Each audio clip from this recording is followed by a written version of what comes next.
Buen día, alumnos. There'll be girls across the nation that'll eat this up. Babe, I know that it's your soul, but could you bottle it up? Get down to the heart of it. No, it's my heart. You're shit out of your luck. Don't make me tell you again.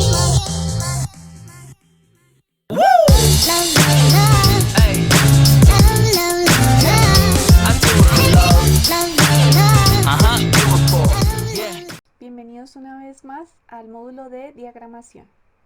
Como nos quedamos en las anteriores sesiones, vimos un poco sobre algunos elementos compositivos, ¿no? De algunos elementos generales. Entonces vamos a mirar qué es una retícula a mayor profundidad y para qué nos sirve, qué tipos de retículas existen y cómo las vamos a implementar. ¿Listo? Entonces vamos a recordar un poco qué es una retícula. ¿Listo? Una retícula es la subdivisión de una superficie ya sea bidimensional o tridimensional. ¿Listo? En campos o espacios más reducidos a modo de reja, ¿no? A modo de patrón. Una retícula adecuada posibilita la disposición sistemática y lógica, es decir, hay un orden, ¿no? Hay una composición de ella, sea textos e ilustraciones de modo compacto con un ritmo propio, es decir, como les comentaba, nosotros somos los que guiamos al receptor por esa información. Tiene que haber un orden, una lógica dentro de esa información. ¿Listo? ¿Cuáles son los beneficios que aporta? Aporta claridad, eficacia, economía y continuidad. ¿Listo? Bien, vamos a ver un poco acerca de los elementos generales de lo que es una retícula. ¿Listo? Entonces, como en primera instancia podemos observar lo que son las márgenes, ¿no? Las márgenes son esos espacios que hay alrededor de la página, ¿no? Alrededor del soporte. ¿Listo? Las líneas de flujo, las cuales nos ayudan a subdividir o darle ese espacio entre los módulos y las columnas. ¿Listo? Las zonas espaciales, donde encontramos toda la parte gráfica, ¿no? Toda la parte de las imágenes, de las infografías, etcétera, donde se ubican. ¿Listo? La parte de los marcadores, que es donde encontramos toda la parte de la paginación y el pie de página. ¿Listo? La parte de los módulos, que son las secciones en las que se divide, y las columnas. ¿Listo? Bien, ahorita los vamos a ver un poco más a profundidad. Listo.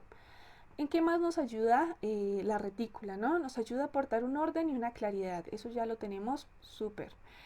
Nos ayuda a llegar a lo esencial, a lo concreto, ¿listo? Nos ayuda a ser objetivos y no subjetivos. Esto es bastante importante, porque nosotros lo que buscamos no es que cada persona tenga un concepto particular sobre lo que nosotros estamos diseñando. Nosotros buscamos que todas las personas tengan un concepto muy similar o un concepto igual. O sea, un diseño que funcione es un diseño que entiende el cliente 1, el cliente 2 y el cliente 3. ¿Listo? Nosotros buscamos ser objetivos, que todos manejemos un mismo lenguaje. ¿Listo? La racionalización de los procesos creativos y técnico-productivos y la rentabilidad. ¿Porque esto es importante? Es importante porque en el diseño gráfico nosotros tendemos a ser una industria muy contaminante, ¿listo? En donde de hecho, desde la parte de la concepción de la idea, desde la parte del diseño, nosotros podemos minimizar ese impacto ambiental, ya sea en la elección de tipografías, en la elección de espacios, en la distribución. En vez de diagramarlo en dos páginas, podemos diagramarlo en una sola página. ¿Listo? Entonces es toda esa parte que además de que apoyamos al medio ambiente, ayudamos a no generar más contaminación, optimizamos espacios, también nos ayuda a la rentabilidad, lo cual es bastante conveniente tanto para nosotros como para el cliente. ¿Listo? Bien, la integración de los elementos formales, cromáticos y materiales, ¿no? El dominio de la superficie y el espacio. Y la disciplina en los procesos mentales. ¿Por qué? Porque nosotros tenemos que ir un paso adelante de cómo se va a ver esa información, de qué manera el cliente va a recibir y recepcionar todo ese tipo de información, qué es lo primero que él va a ver, qué es lo segundo que él va a ver, qué es lo tercero que él va a ver. ¿Listo? Bien, vamos a andar un poquito más entre los diferentes elementos que tiene la retícula. ¿Listo? El primero son los márgenes, que como les comentaba son los espacios vacíos entre el borde, el papel y el contenido, ¿no? Estas varían también dependiendo de la publicación. Si vemos textos un poco más formales, como lo pueden ser los artículos científicos, vemos que la disposición de las márgenes es mucho más estrecha que lo podemos ver en un libro infantil, donde las márgenes son mucho más amplias, ¿no? Bien, en una página reticulada las márgenes deben ser definidas por la propia retícula, es decir, se definen desde el momento número 1, ¿listo? Y deben tener unas dimensiones relacionadas con el resto de los componentes, deben ser proporcionales, ¿no? Debe tener una coherencia. Bien, el siguiente elemento que vamos a tratar son las columnas, ¿no? Y las columnas son esos elementos verticales que pueden ser del mismo o diferente ancho, ¿no? Por ejemplo, aquí vemos una retícula donde es bastante proporcional, ¿no? Todos los elementos, ¿no? Pero estas columnas pueden variar según su ancho, ¿no? Bien, por ejemplo, aquí vemos que la retícula que estamos utilizando tiene 3 columnas, ¿listo? Los módulos, que son parte de esas columnas, que son unidades individuales de espacios separados por los medianiles, que son esos espacios que dividen los módulos y las columnas, ¿sí? Que forman diferentes filas, ¿listo? Bien, las líneas de flujo, que son las líneas horizontales que alteran esa monotonía de las columnas, ¿listo? Son esos espacios que hay dentro de las columnas. Listo, los marcadores, ¿no? Que indican la posición del documento mediante el folio, la foliación y también va la numeración, ¿no? El encabezamiento, los títulos de sección y otra información similar. ¿Listo? Las zonas espaciales, que son el conjunto de módulos, porque no solamente puede ser un módulo, puede ser la composición de varios módulos, ¿no? Identificables y que tienen una función definida, ¿no? Ya pueden ser verticales, formados por 2 módulos. ¿Para qué? Para que ahí nosotros vamos a como a posicionar elementos gráficos, imágenes, infografías, gráficos, etcétera. ¿Listo? Entonces son esos espacios que nosotros determinamos para ese tipo de información. Listo, entonces, ¿cómo nosotros construimos una retícula? ¿Sí? La definimos primero, lo primero que hay que hacer es definir el formato de la página. Es lo primero que tenemos que hacer. ¿En qué soporte vamos a trabajar? ¿De qué tamaño vamos a trabajar? Como les decía, no es lo mismo trabajar en una hoja tamaño carta, a trabajar en medio pliego o a trabajar en una cuartilla, etcétera. ¿Listo? Lo siguiente que tenemos que hacer es definir las márgenes del documento. ¿Listo? Lo siguiente es establecer la cantidad y el tamaño de las columnas de acuerdo al tipo de documento. Como les decía, no es lo mismo diagramar un libro, una novela gráfica, un texto científico, a diagramar una revista, diagramar un periódico, diagramar un elemento infantil, ¿sí me hago entender? Bien, establecer el espacio entre columnas, el cual suele ser la mitad de la página, ¿no? Pero por lo general en diferentes publicaciones oscila, ¿no? Dentro de 0.5 o 0.75, ¿listo?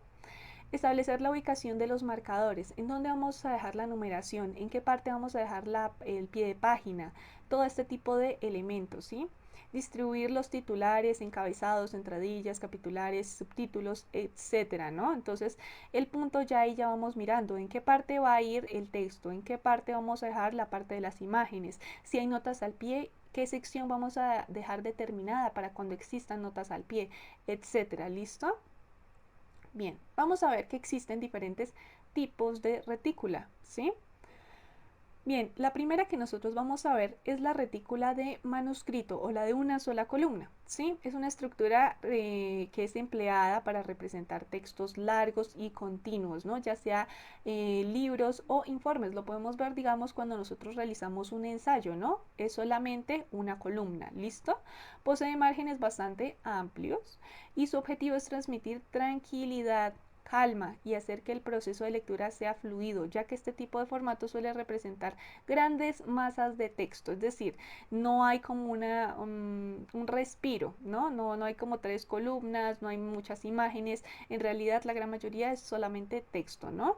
Y nuestros lectores deben seguirla con cierto orden y coherencia visual. En este caso es muy importante cómo nosotros ubiquemos toda la parte de los títulos, los subtítulos, etcétera, ¿listo?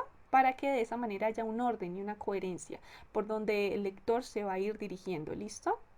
Este es un ejemplo de una retícula de una sola columna, en donde vemos que la información está toda encasillada de una manera como uniforme, ¿no? De una manera en donde existe mucho texto, es donde está muy cargada de información, ¿listo?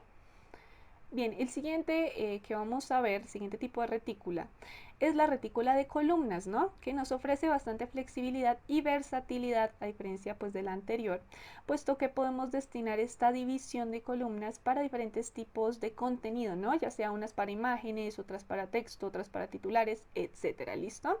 Este es un ejemplo de una retícula de columnas, en donde aquí simplemente manejamos 3 columnas y a medida vamos distribuyendo el texto en ellas, se riega el texto en las 3 columnas y vamos distribuyendo las imágenes, ¿listo?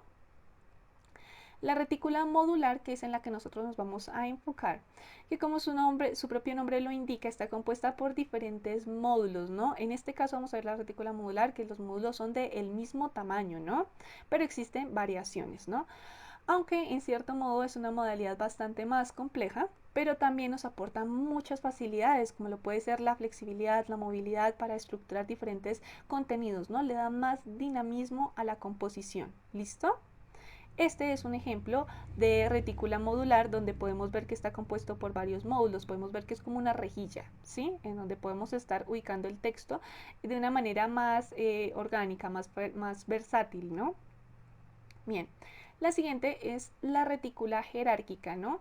Que su lógica es un poco diferente a las otras retículas porque esta se estructura como en base a una organización, ¿listo? En donde vemos qué es lo más importante, ¿sí? ¿Qué es lo que primero queremos ver? ¿Listo? Un ejemplo de estos formatos son, digamos, toda la parte del diseño web, ¿vale?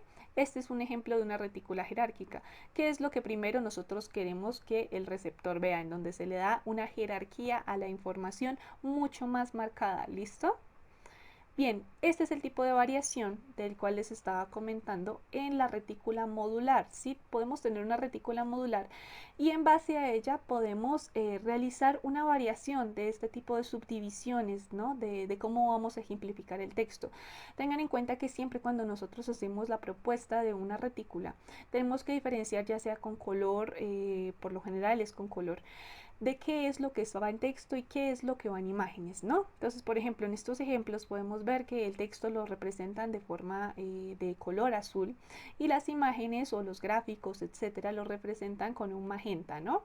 Entonces podemos ver las diferentes posibilidades que nos ofrece este tipo de variación de la retícula modular. Vemos que es mucho más flexible, más orgánica, aporta más dinamismo a la composición. ¿Listo? Hablamos mucho del papel, hablamos mucho del soporte, del tipo de formato, ¿no? Pero tenemos también que entendernos un poco en qué formatos existen, ¿no? Entonces, existe la resma, que ya son de 500 hojas, puede ser de 100 por 70, que ya es un pliego, ¿no? Existe la media resma, que equivale a 250 hojas, la cuarta, que equivale a 125 hojas, la quinta a 100 hojas, la mano a 25 hojas, el dedo a 5 hojas y el pliego, o sea, solamente un pliego es una hoja, ¿no? También tenemos que tener en cuenta que hay algo que nos va a servir muchísimo y el saber cómo vamos a dividir un pliego. ¿Listo? Esto nos ayuda mucho en toda esta parte de la optimización del espacio y el ahorro de recursos, ¿no? Entonces hay que tener en cuenta que el pliego se puede subdividir de muchas maneras, ¿no? También es importante conocer los tipos de formato que existen, ¿sí? No solamente nos podemos quedar en que existe el tamaño carta y el oficio. No, existen muchos más formatos, ¿no? Existe el A0, que es un formato mucho más grande, el A1, el A2, el A3, el A4, que creo que bastante los conocen, el A5, A6, etcétera. Entre mayor sea el número, más pequeña va a ser la sección, ¿no? Más pequeña va a ser el formato. Este es un ejemplo de cómo podemos ver seccionado un pliego según este tipo de subdivisión, ¿no? En donde el A0 es el formato más grande, el A1 es un medio pliego, el A2 es un cuarto, etcétera. ¿Listo? Este tipo de subdivisión es bastante importante tenerla en cuenta. Bien, vamos a ver un poco acerca de cuáles son las partes de una revista, ¿no? Entonces, aquí podemos ver el título, que como ven es lo que primero llama la atención, es lo que en esta composición tiene un peso, ¿no? La fotografía que nos ayuda a reforzar ese título, ¿no? La entradilla, el entresacado, los encabezados, la foliación, que como ustedes ven en este caso está ubicada en la parte superior derecha, ¿no? La infografía, que es otro tipo de componente gráfico, ¿no? No solamente existen las imágenes, también existen las infografías, los gráficos, los mapas, etcétera. Los mapas entran dentro de este tipo de infografías, ¿vale? Y el panel de información. Tengan en cuenta que no siempre toda página de revista va a tener todos estos elementos, ¿no? Por ejemplo, puede ser que algunos no tengan la infografía, puede ser que otros no tengan el entresacado, puede ser que ni siquiera otros tengan la entradilla, ¿listo? Pero hay elementos que son como estáticos, ¿no? Como por ejemplo lo puede ser el título, lo puede ser el encabezado y la foliación, ¿listo? El resto de elementos puede pues ir variando, ¿no? Dependiendo. Ok, muchachos, bueno, hasta aquí vamos a dejar la sección del día de hoy. Espero que les haya quedado un poco más claro toda esta parte de diagramación con rejillas, con retículas o grillas, como se les conocen. Igual cualquier duda, cualquier inquietud, siempre estoy pendiente y dispuesta para solucionarlas. Tengan una buena semana y nos vemos en clase.